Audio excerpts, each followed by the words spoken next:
All right. Well, I'm here with Caitlin to discuss trash fires. And the first one is TikTok. A bunch of people are trying to claim that TikTok is a security risk in the usual information security way, that it's going to invade your privacy by the data it's sending back to the server.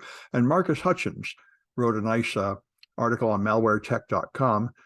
He analyzed the app and he said, no, TikTok is not doing anything more than what all the other apps do. And it doesn't particularly invasion of anybody's privacy. And there's nothing to get excited about there. People say it's bad because it reads what's in the clipboard, but he said it isn't doing it in a bad way and nothing more than any other apps do. But in the broader picture, of course, if you think about the data, again, the data that TikTok has about users is nothing compared to what you can just buy on the open market from American apps.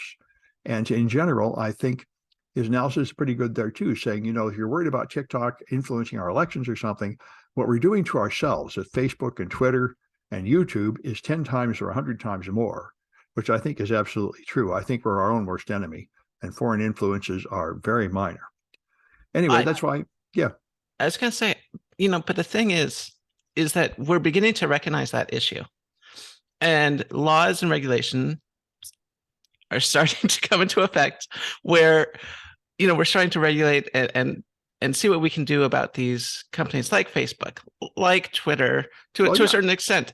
But there's nothing we can do about TikTok because it's based in China. And if China wanted to, they could totally turn it into an election, manipulation, platform, and people probably wouldn't even notice if they did it right. Well, there's absolutely something we could do, just like Europe. We could pass a law limiting what you can do on apps, and then they would have to comply with that or they couldn't have their app here. I mean, it's not that hard. Just define whatever you don't want them doing. It is hard when it's all done server side. So, for example, one of the things that TikTok could do is they know who their users are, and they can direct videos towards specific users that they specifically deem as, influential, or maybe in government, or maybe the family of people in government, to drive them to certain, because radicalization on these platforms is a real thing that happens, and a lot of bad actors take advantage of that. Yes, but I think I think you're right. You could not detect or prevent targeted attacks like that, like a pen tester would do. But I don't think there's any possible way to stop that. I mean, even if you ban TikTok, your chips are made in China and stuff. I don't know. It just seems to me like racist xenophobia to ban stuff from China just in case the government might use them in some form of attack. I think the only thing that would justify banning the app entirely is if there's like a serious defect in the app with significant security implications. The current theory, though, seems to be just because China makes it, that makes it bad. I mean, I'm not, like I said, I don't work for CISA, but recently there have been laws passed stating that people within government cannot use TikTok because they are afraid. Yes, because I think those are probably not justified. I don't know if they're justified or not. Regardless, I think they're not entirely unjustified, but I don't know if they're entirely justified either. Like, I don't think they're just pulling this out just because they don't like China, because lots of stuff from China are allowed on our devices. But for some reason, CISA and a bunch of other government agencies are very worried about TikTok. And I'm not going to dismiss that out of hand because I have a certain amount of faith in like the FBI and CISA, a certain amount, not total faith. Well, enough that if they say, we're kind of concerned about this, that I'll, be like, okay, maybe there's something there. I would like to see a clear explanation of exactly what they're worried about, because the normal privacy concerns are not justified. I've heard Scott Galloway claim that he's afraid that they could undermine our democracy by subtly pushing unpatriotic messages or something, sort of like what YouTube does, where it takes people and pushes them towards extremism. And that's possible too. But I think I'd like to see the evidence. That's why one thing would be nice is if there was some way to audit the algorithm. A lot of people have said that. Just like you ought to have, the ingredients in your food, you ought to know something about the algorithm that's promoting content. And that would be a good idea. Once again, we could do that with Facebook. We could do that with Twitter if we wanted to. We can't do that with TikTok. And we probably should. I think the real problem is primarily YouTube. Right. And to a But lesser we can't. extent, Facebook. I mean, there was a British researcher that tried making, a dozen normal accounts on YouTube and then just seeing what comes out. And within like a week, she's getting extreme content to radicalize you. So their algorithm definitely does promote antisocial behavior. And it would be nice to have some limitation of that. Anyway, let's go on to the other big dumpster fire, which is Twitter. Yeah. Oh, I have a trio of articles all about Twitter. So the I've first got is, another half dozen I didn't bother to include. It's amazing what's going on over there. yeah, I cannot believe it either. So normally you have these libertarian tech bros like Elon Musk saying free speech, free speech, free speech. And they understand a little bit about hypocrisy. So, yeah, we all know they're hypocrites, but they're not usually blazing about it. Oh gosh, no, Elon and Twitter is extremely brazen about their hypocrisy. So they want to let people like Donald Trump on, who started an insurrection. They want to, stop censorship on their platform. Okay, fine, whatever. You want to turn it into a dumpster fire. You're going to lose advertisers, but maybe you're looking at the long term. Maybe you want it to be something different. I don't know. Maybe you're trying to make Twitter into like the right-wing extremist platform that it has always been. Play on its strengths. Yes, play on its strengths. Okay. But no. They are like I can't believe they're doing this. So the best one, the best one I found so far is, let's see, which one is this? It's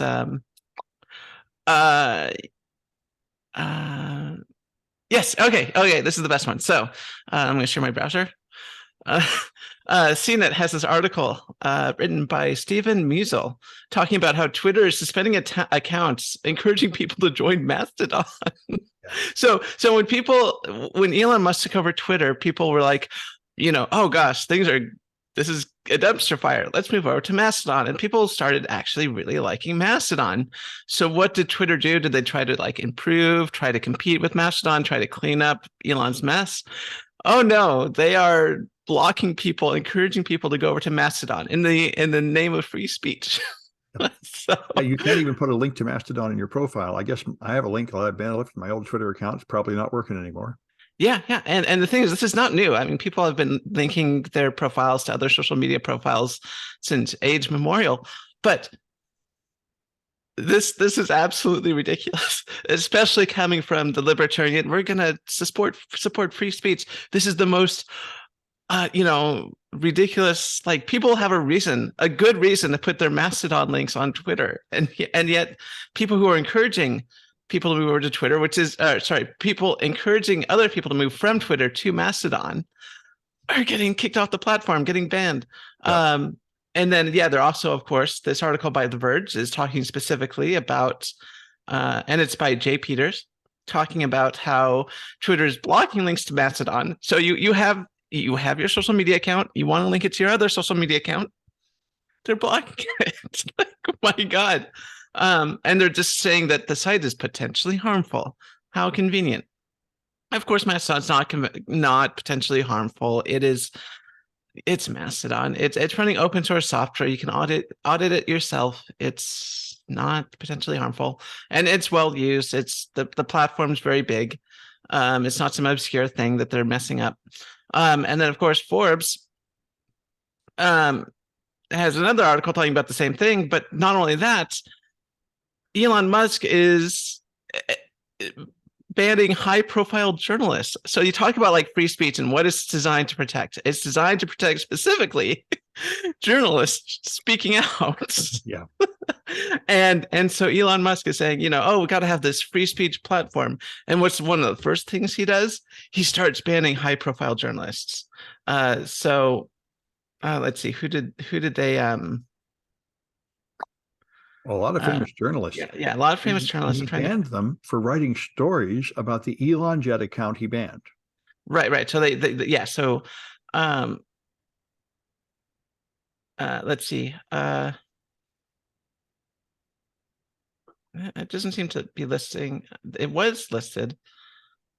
Yeah, quite a few famous ones. Yeah, but anyways, quite a few famous people. They criticized, Elon Musk, and that was the other thing. Of course, he banned the person who was like tracking his private jet, which is like, questionably an abuse of power, because that's obviously just him not liking that, even though he specifically promised a month ago not to ban that one and bragged about that, was his commitment to free speech was so big he was not going to ban that one. Yep. But Yep. and he also shut down Twitter Spaces entirely when he went into a Twitter Space account and found those journalists there and tried to defend his position, and they asked questions. So he rage quit and turned off Twitter Spaces entirely on the platform. So it really is like a small petulant child in the control room. Yeah. And okay, so here we go. So some of the people banned include Drew Harwell, Donnie O'Sullivan, Ryan Mack, who's for the New York Times, Mika Lee, Matt Binder, and of course, Aaron Rupar and Keith Olbermann, of all people. These are not small names. These are not like, college journalists getting banned. These are big name journalists getting kicked off the platform. Yep. My gosh, this is not going well. Everyone post your links to Mastodon. Yeah. Well, there's an article on I think the New York Times today I was reading that said that when he calls people, bosses of companies think Elon is wonderful. Say, oh, good. I wanted to fire everybody, make them come back to work and tell them to just shut up and quit whining. I want to be like Elon. He's apparently a hero among Silicon Valley bosses. I don't get it. I mean, there's so many problems with the people that lead these Silicon Valley companies, and just in general. I mean, the people that want to lead, do business stuff in general, no one, if there was no money in business, very few people would be like, I want to be a business person. I want to run a company. But because there's money involved, it really just attracts the worst of the worst. And especially in tech, where you have the ability to just disrupt for the sake of disrupting, it can really just lead to some really bad actors like FTX. Yeah. I've heard the insiders say they can't watch that show Silicon Valley because it's all so true. That's the way it really is, and that's the way Elon Musk seems to be. I've not seen the show Silicon Valley, although it seems like it's pretty old by this point. I think it remains true. And Sam Bankman-Fried shows it. I mean, these guys are not even keeping track of the money. They're just taking drugs, sleeping with each other. They're a bank and they don't even record the money. They say we can't actually figure out how much money he stole or anything because there are no records of anything. It's just kind of mind-boggling. Anyway, in the spirit of dumpster fires, the other thing I noticed is Tesla, people are throwing away lithium-ion batteries in the trash. And what these do is if you have one of those trash compacting garbage trucks, when it compacts the trash, they explode and set fire to the trash in the truck. And this has happened 3 times in the last month. So it's actually a big problem. And it seems to be worse where they went to a company where they were refurbishing laptops and apparently just throwing away large quantities of these things all the time in the trash. But in case anybody doesn't know this, don't be throwing batteries in the trash, especially lithium-ion batteries. So I will point, I'll give people a pro tip. So whenever I have a device with a lithium-ion battery, I'm way too lazy to recycle it. But at the same time, I do know the dangers of throwing that in the trash. So what I do is I get out a big bucket of water, and then I destroy the battery in the bucket of water. And there will be flashes of light, and there will be quite bits of explosions, and there will be, bubbles, and the water is going to turn all black and everything like that. It's going to be awesome and messy. That does sound like fun all by itself. It is fun. But you got to be sure to, and I basically use less short driver, and I short it out completely, and I destroy the battery 120%, and it takes an hour. But then it's safe to throw away. But yeah, you don't want to throw away charged lithium ion or even uncharged, undestroyed lithium ion batteries. But I mean, even if you have shorted it all out, it might still have heavy metals or something. That's the reason you're not supposed to throw normal batteries in the trash.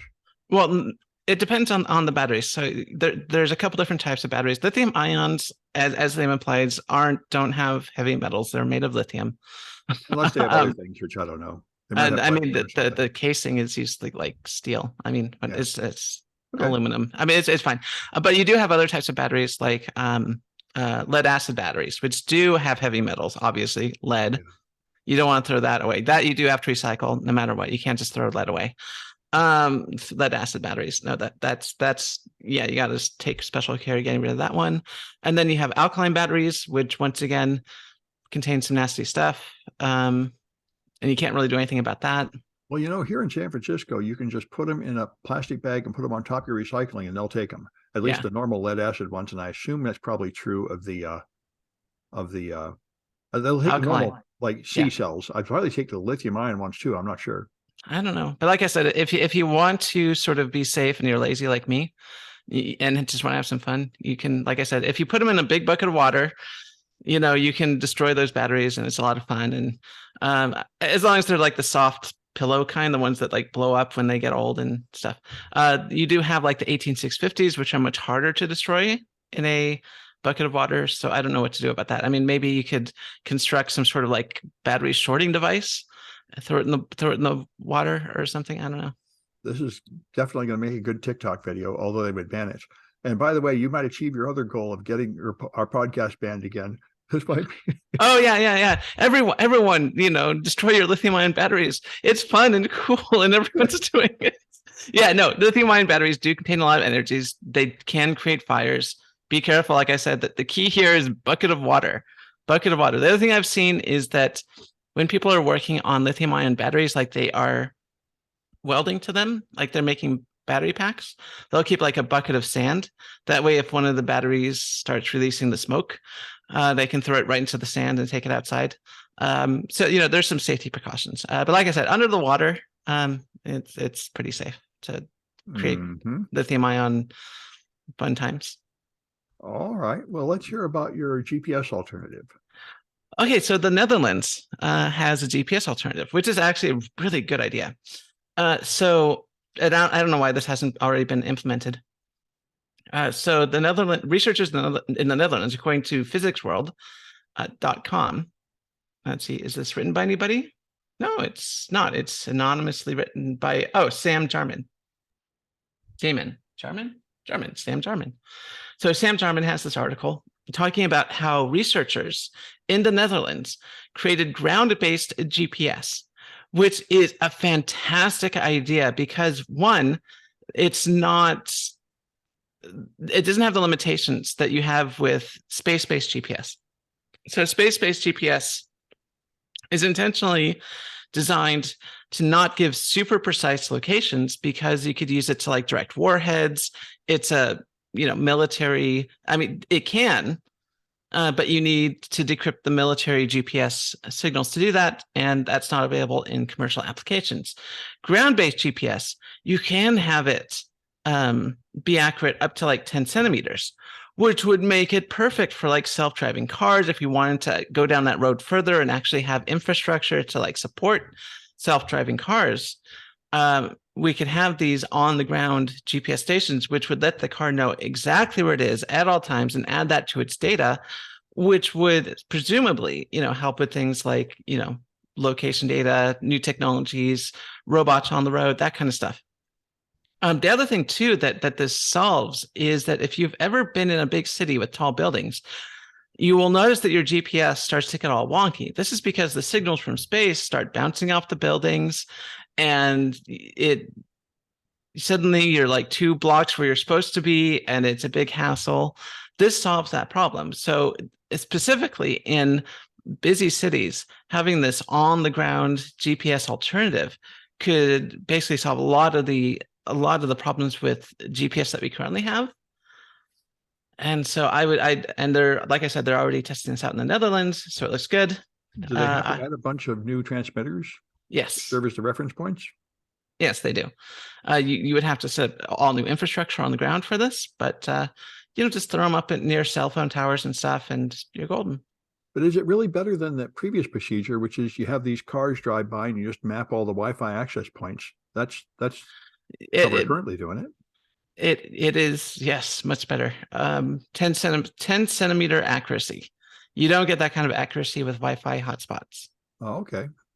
What frequency does it send at? Do you know? Frequency? No, I do not. I imagine it'll be like 1.5 gigahertz, just like around there, like the space-based ones, but I don't know. Okay. Well, that's interesting. It sounds like it'd be pretty expensive to set up, though, and you'd probably only be in the city centers or something. Oh yeah, microwave bandwidth.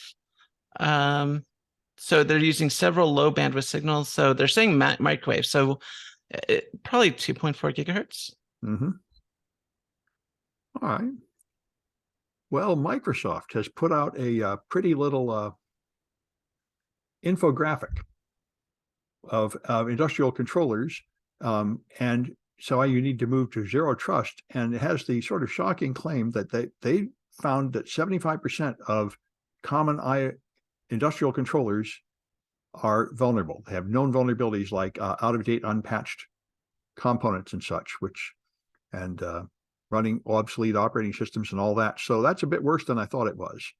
And so they've got some nice summaries of it all, but the part of mitigation was very unclear.